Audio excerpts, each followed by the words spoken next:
Hey, something in life math industry. And what's this?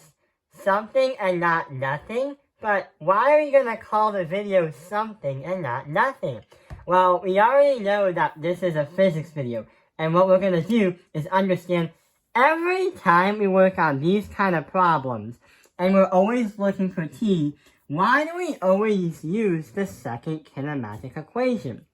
Well, every time we use these kind of problems, but also use these kind of graphs, we always assume that the acceleration is going to be 0.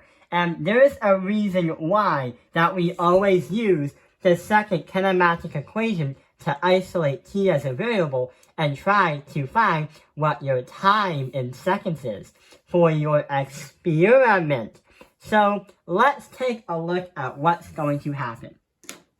So we already know that the first kinematic equation is going to be v equals VO, and we have to add that by AT. Assuming that the acceleration is 0, we cross out the AT, but there is a little bit of a problem.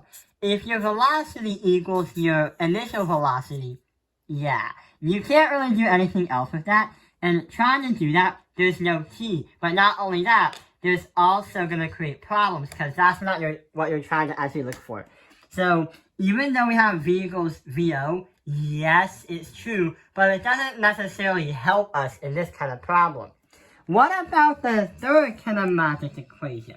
Well, we know that v squared is going to equal VO squared, and we have to add that by 2AD.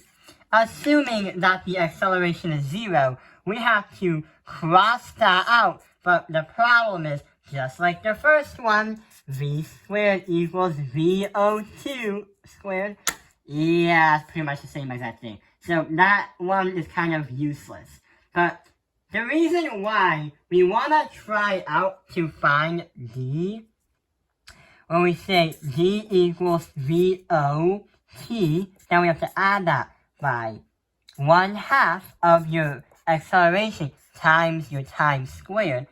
If we cross out this part right here, if we cross out this part right here, we only get d equals VOT, and that is supposed to represent that your distance or your displacement is going to equal your velocity multiply that by t.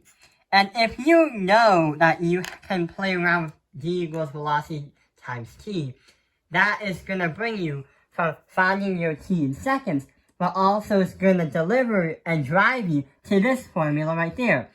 Once you use that formula, then you will understand what you will need to solve the problem out. So that's why using the second kinematic equation not only can get you what you need for t, but not only, it will also help you understand what v, t, or d is. So that explains we call it something but not nothing. Thank you for watching. I hope this video has helped you understand why we call it something and not nothing, and why we always use the second kinematic equation, and why.